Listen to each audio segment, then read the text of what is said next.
Eh les gars, comment ça va? Ouais, c'est une petite phase. Ouais, j'aime bien en fait, c'est cool. Mais écoute dire, oui, on est quand aujourd'hui? On est jeudi, les 22h quelque chose. Et je sors parce que putain, je sais pas, il y a des journées comme ça où I don't know, tout ça un peu de déprime, un peu d'envie de sortir quoi. Donc du coup ouais, je me suis dit je vais sortir parce que quand je me sens genre fatigué comme ça, ben mon remède c'est downtown, donc je vais aller marcher un peu là-bas et puis on va discuter un peu. Et voilà, et puis peut-être que le fait de vous parler, ben, je me sentirai mieux. Et oui, ça y est, on y va.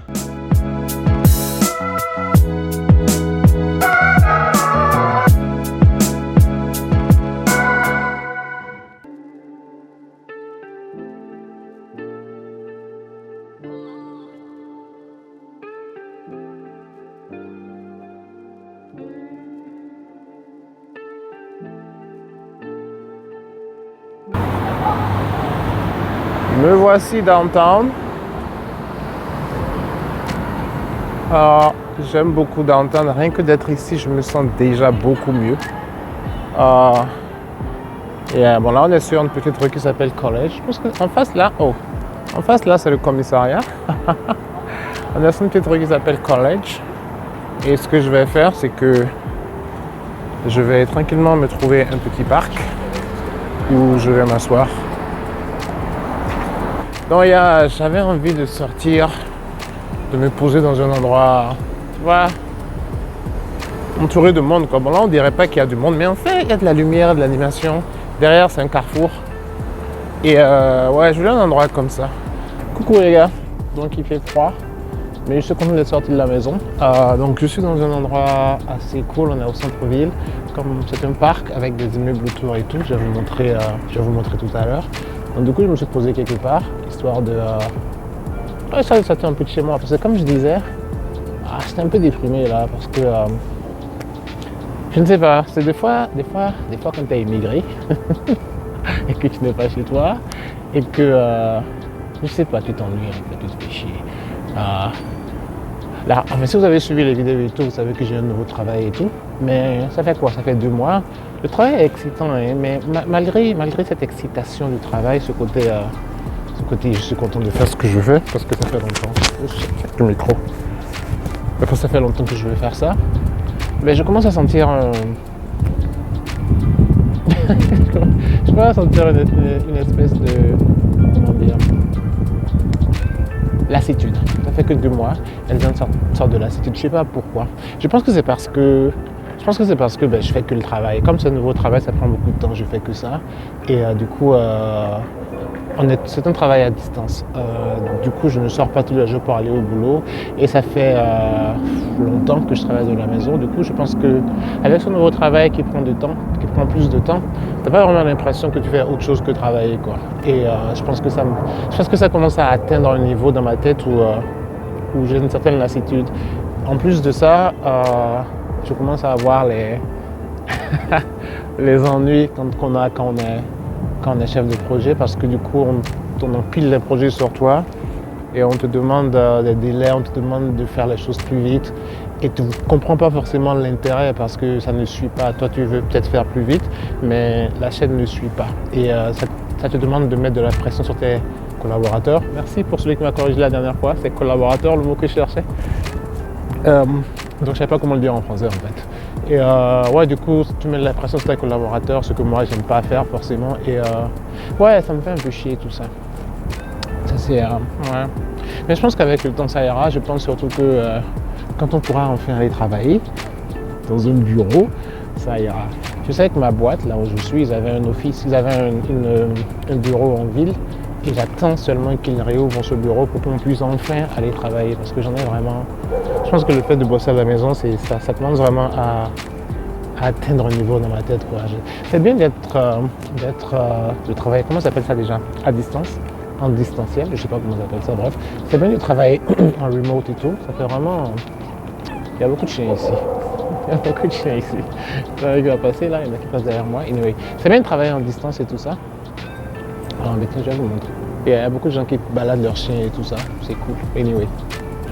Donc, c'est bien de travailler en distanciel et tout, mais au bout d'un moment, c'est difficile. C'est vraiment difficile. Mais bon, on essaie de faire avec. Et ouais, c'est pour ça que j'ai besoin de sortir un peu pour me changer les idées et tout. J'en avais un peu marre du travail, là, de la maison. Et deuxième truc, parce que bon, on va parler, j'ai envie de vous parler. Quoi.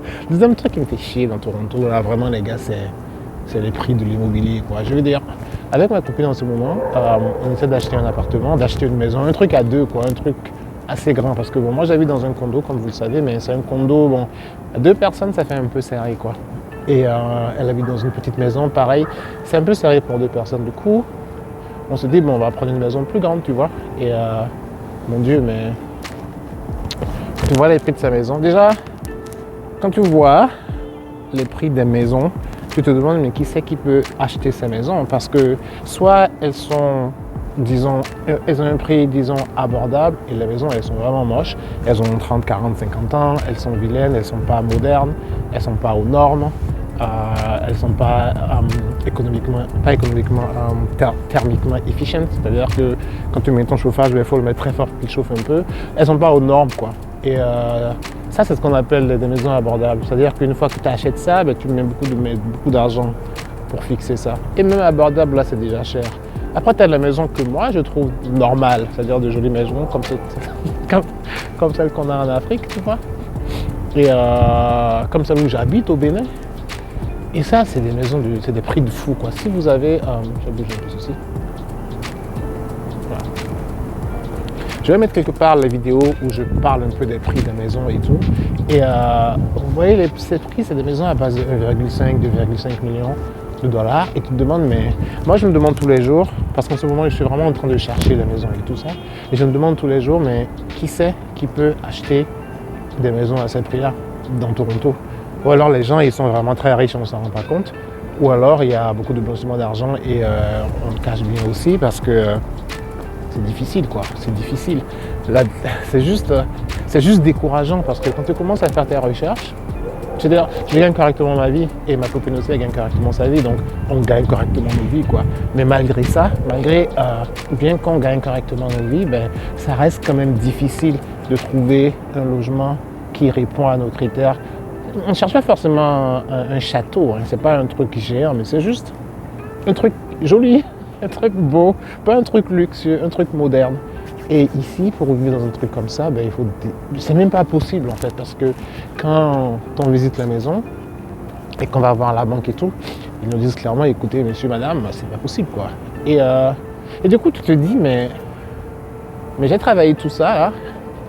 Parce que j'ai quand même travaillé dans ma vie, je veux dire, j'étais à la fac, je me suis concentré sur mes études, j'ai fait du travail, j'ai fait tout ce qu'il fallait. Et malgré ça, je ne peux même pas me payer la maison que je veux, quoi. Que ce soit maison, que ce soit condo, les gars, c'est pareil. C'est-à-dire, c'est juste hors de prix. Et c'est décourageant, c'est vraiment décourageant. Parce que l'autre chose qu'on pourrait faire, c'est s'éloigner, tu vois. Tu quittes Toronto, là où je suis, là, tu vois. Il n'y a pas grand monde, mais ça, et tu vas t'enfermer dans un petit village, dans une petite banlieue quelque part. Et franchement, moi, ça ne me fait pas plaisir. Dites-moi ce que vous en pensez, vous. Est-ce que c'est quelque chose que vous ferez? Ça ne me fait pas plaisir parce que moi, je ne suis pas venu ici à Toronto pour aller m'enfermer dans un coin perdu, quoi. Je suis venu à Toronto pour vivre la vie de Toronto, tu vois. Ces coins sont vides la plupart du temps. Et j'ai fait des vidéos, je vais vous les montrer, je vais les mettre en arrière-plan là. Enfin, je vais les mettre à l'image pour vous montrer à quel point ces coins sont vides. Moi, j'ai besoin de coins où il y a des gens, j'ai besoin de coins où il y a du monde, où il y a des activités. Regarde, je vais vous montrer, regardez là. Par exemple, ici, on est en ville et on voit des gens qui sont en train de faire du sport. Tu vois, il est 22h quelque chose, il y a des gens qui sont en train de faire du sport. Et on est dans un petit parc, mais quand même, il y a un minimum d'activité, quoi. Tu vois des gens, bon, 2, 3 personnes, 4, qui sont en train de se balader. Il y a de la lumière, il y a de la vie. Et si je vais là-bas, il y a la route, il y a les gens qui marchent, il y a des restaurants, des magasins, il y a des choses comme ça, quoi. Et moi, c'est ça que je veux. C'est pour ça que mon rêve américain en venant ici, moi, c'était ça. C'était vivre dans un endroit comme ça, où il y a du monde, il y a des... Je bouge un peu ça. Il y a du monde, où il y a de la vie, où il y a des choses qui se passent. Et Pour ceux qui ont vécu ici, je pense que c'est un peu différent. Pour ceux qui ont vécu ici, je pense qu'ils tolèrent de vivre en ville, de vivre dans le Wahala de la ville. Et pour eux, quand ils atteignent un certain stade de leur vie, il est normal qu'ils se lèvent et qu'ils aillent chercher un appartement loin dans une banlieue et tout. Mais moi, j'ai vraiment du mal avec ça. Et avec ma copine, c'est un vrai problème parce que elle, tu vois, ça la dérange pas. Elle a vécu ici, elle, ça la dérange pas d'aller s'enfermer dans une banlieue quelque part loin, c'est pas, elle s'en fout. Elle aime la nature, toutes ces conneries-là. Non, elle aime la nature avec respect. Mais moi, ça me dérange. Et je voudrais savoir ce que vous en pensez. Si vous êtes un couple et tout, est-ce que ça vous arrive d'avoir ce genre de désaccord? Est-ce que si vous êtes un couple et que vous êtes immigré dans un pays comme le Canada, est-ce que ça vous dérange, vous, de quitter la capitale, de quitter la grande ville, les tours et tout ça, pour aller vous enfermer dans une ville de banlieue? Même si je reconnais que dans ces villes de banlieue, tu as plus d'espace et que c'est pratique, c'est plus intéressant. Mais c'est juste que moi, je trouve ça super déprimant. Et quand je pense à ça, effectivement, ça me fait pas plaisir. Je suis pas content, quoi. C'est pas le genre d'avenir que je veux. Et dites-moi ce que vous en pensez. Si vous habitez ici, si vous avez ce genre de discussion, est-ce que vous, ça vous dérange? Est-ce que vous aimez bien vivre, je sais pas, dans une banlieue vide, ou vous préférez le business de la ville? Je sais pas. Moi, j'aime bien la ville et voilà, quoi. J'aimerais bien rester ici. Et du coup, ouais. Mais de toute façon, même si tu vas loin, même si tu es loin de la ville et que tu vas dans ces banlieues, les maisons coûtent quand même cher. La dernière fois, pour prendre un exemple, on est allé genre à 1 heure de Toronto. C'est une ville qui s'appelle Bowmanville. La maison, elle coûtait 1,5 million et dans la zone, la maison se vendait à 1,7 million. Je veux dire, tu es quand même à 1 heure de Toronto, il n'y a absolument rien autour, il y a juste l'autoroute, une zone industrielle et puis des maisons et puis à la plage, c'est au bord de l'eau. Ça coûte 1,7 million. C'est vraiment décourageant. Et moi, à chaque fois que je vais voir ces maisons, je suis juste déprimé. Et la dernière fois, pareil, je suis allé voir un appartement, laisse tomber les prix. Il n'est pas très grand, il y a juste que 2 chambres, mais les prix sont ouf, quoi. Du coup, si tu cherches à t'établir ici, tu es un peu découragé parce que tu te dis, mais pourquoi? Pourquoi? Et surtout quand tu sais qu'aux États-Unis, en bas, là, ben, ils ont des maisons beaucoup plus grandes pour des prix beaucoup plus abordables. Je sais pas. Donc ouais, je pense à ces trucs-là, ça me saoule. Ça me donne juste envie. J'aime Toronto, hein, j'aime le Canada, enfin, j'aime Toronto, je connais pas le Canada en entier. Mais des fois, tu as juste envie de te tirer, quoi. Tu te dis, mais ça n'en vaut pas la peine. Tu te dis, mais je vais pas mettre tout mon argent dans une hypothèque, quoi.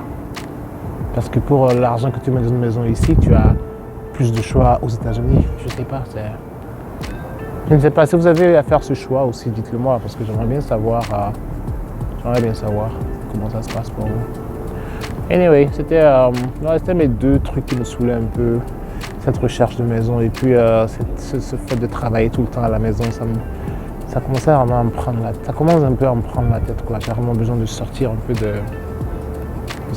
de mon quotidien de la maison. Voilà. Anyway, je pense que ce sera tout pour aujourd'hui. Je voulais juste me plaindre parce que c'est gratuit de se plaindre et puis ça fait du bien. Et puis ça me permet de sortir, de venir en ville faire une vidéo. Et j'avais envie de partager ça avec vous aussi parce que écoutez, il y en a peut-être 2 ou 3 parmi vous qui vont me comprendre. Mais franchement, j'y tiens. Dites-moi si dites-moi si vous avez ces problèmes d'adaptation, ces problèmes de logement, genre vous voulez pas partir, genre vous voulez pas aller en banlieue, genre vous voulez rester en ville, mais les trucs sont trop chers et tout ça. Ça m'intéresse de savoir si vous avez résolu ça. Et évidemment, n'oubliez pas de vous abonner parce que, écoute, j'ai raconté ma vie. C'est sûr qu'il y a des gens que ça intéresse. N'oubliez pas de vous abonner, cliquer tout ça, mettez des pouces et tout ça, ça me fait plaisir et ça m'aide beaucoup, quoi. Voilà. En attendant, moi je vous dis à plus. Je réfléchis si j'ai rien d'autre à dire. Non, pour moi c'est fini pour aujourd'hui. Donc je vous dis à plus dans la prochaine vidéo. Et laissez-moi des commentaires, abonnez-vous et bisous.